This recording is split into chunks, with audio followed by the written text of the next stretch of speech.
Hello, hello. Common expressions.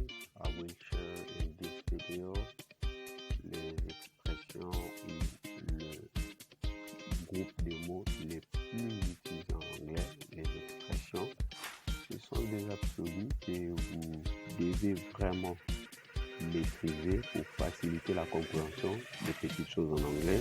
Alors, nous allons aller à la vidéo, la première page.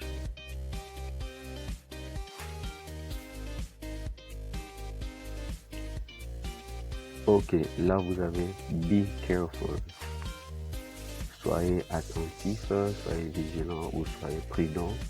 Be careful driving. Attention, veillez, soyez faites attention au volant ou soyez prudent au volant. Can you translate this for me? Peux-tu traduire ceci pour moi? Chicago is very different from Boston. Chicago is very different from Boston. Chicago est différent et très différent de Boston. Don't worry. Ne vous en faites pas. Don't worry. Ne vous en faites pas. Everyone knows it. Tout le monde le sait. Everyone knows it. Tout le monde le sait. Everything is ready. Tout est prêt.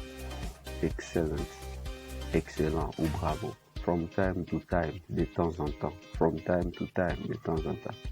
Good idea, bonne idée ou c'est génial, ok? Ces 10 expressions sont couramment utilisées. Les plus importants pour vous, c'est de les retenir, mais surtout savoir comment adapter certaines de ces expressions. Vous avez par exemple, Chicago is very different from Boston. Vous pouvez aussi dire par exemple, Kinshasa est différent de Lubumbashi. Kinshasa is very different from Lubumbashi, ok? Everyone knows it, tout le monde le sait. Everything is ready, ok? Ce sont des phrases vraiment que vous pouvez adapter en fonction du contexte.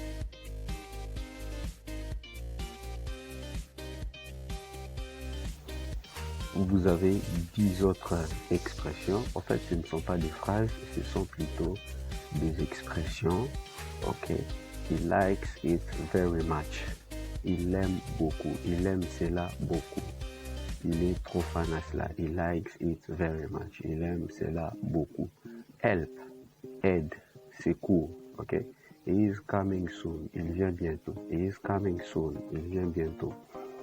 Is right. C'est l'expression to be right. Il a raison. He is right. Il a raison. He is very annoying. Il est très embêtant ou très ennuyant. He is very annoying. He is very famous. Il est très célèbre. Il est très connu. How are you? Comment allez-vous? How are you?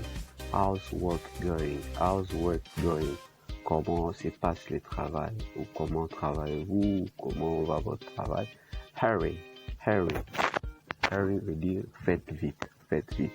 I ate already. J'ai déjà mangé. Voilà 10 autres expressions que vous pouvez utiliser. Ce sont les expressions couramment utilisées en anglais. J'ai choisi dans cette série de vidéos 137 à peu près qui sont les plus utilisées. Et sachez toujours le retenir de cette manière et il y a possibilité de pouvoir ajuster certaines en fonction de votre contexte.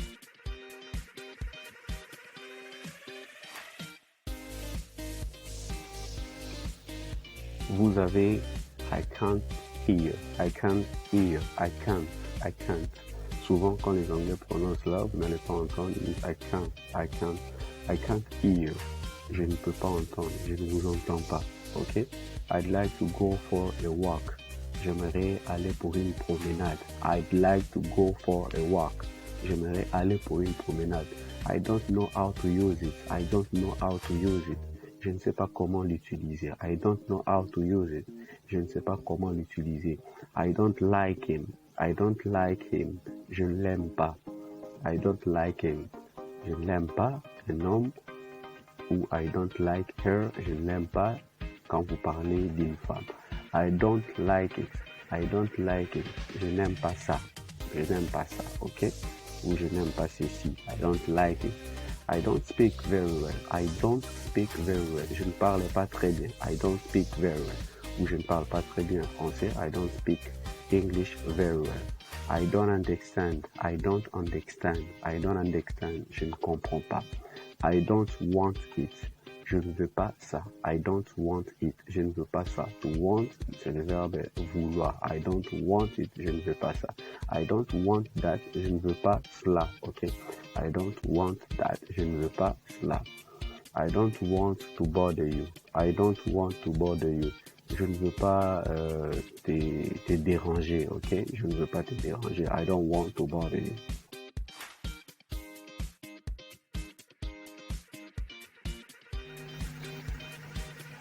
I feel good. I feel good. Je me sens bien. If you need my help, please let me know. Si vous voulez mon aide, faites-le moi savoir ou dites-le-moi. I get off of work at 6. I get off of work at 6. I get off of work at 6. Je sors du travail à 6 heures. I have a headache. J'ai des maux de tête. I hope you and your wife have a nice trip. Je pense que vous et votre femme avez fait un bon voyage. I know. Je sais. I like her. Je l'aime. I call you when I leave. I'll call you when I leave. Je vous appellerai dès que je quitte. Je vous appellerai lorsque je quitterai ou je quitte. I'll come back later. Je reviens plus tard. I'll come back later. Je reviendrai plus tard. I'll pay. Je paierai. I'll est la forme contractée de I will.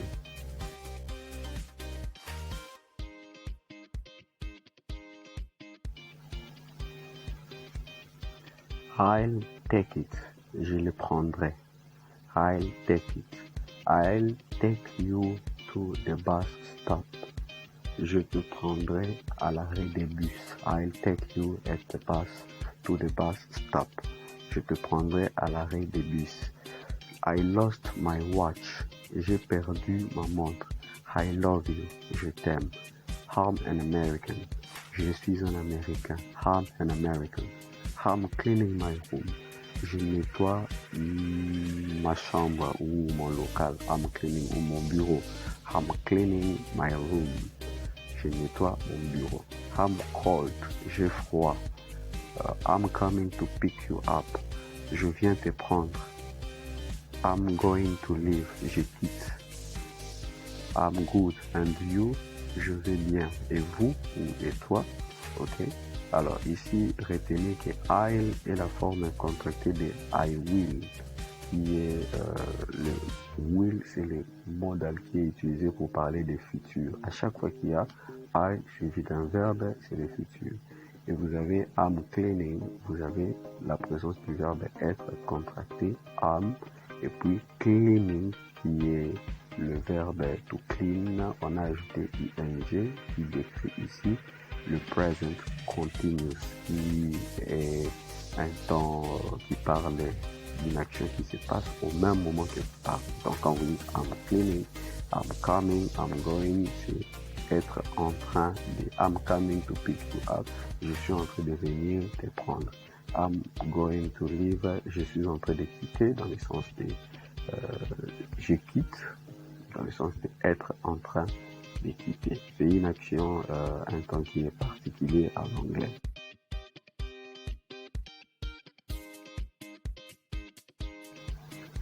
Voilà tout pour aujourd'hui.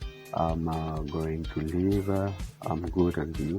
Tout pour aujourd'hui en rapport avec les expressions les plus utilisées. Je vous recommande de pouvoir les utiliser dans votre pratique régulièrement, surtout avec la pratique, vous allez les retenir le plus tôt. On se retrouve prochainement dans une autre série de 50 expressions que vous pouvez utiliser pour enrichir votre vocabulaire. N'oubliez pas de liker la vidéo, de la partager, partagez le lien parce que la chaîne est à son début. Nous avons besoin d'atteindre un grand nombre d'abonnés. Et abonnez-vous aussi pour ne pas manquer vidéos qui viendront.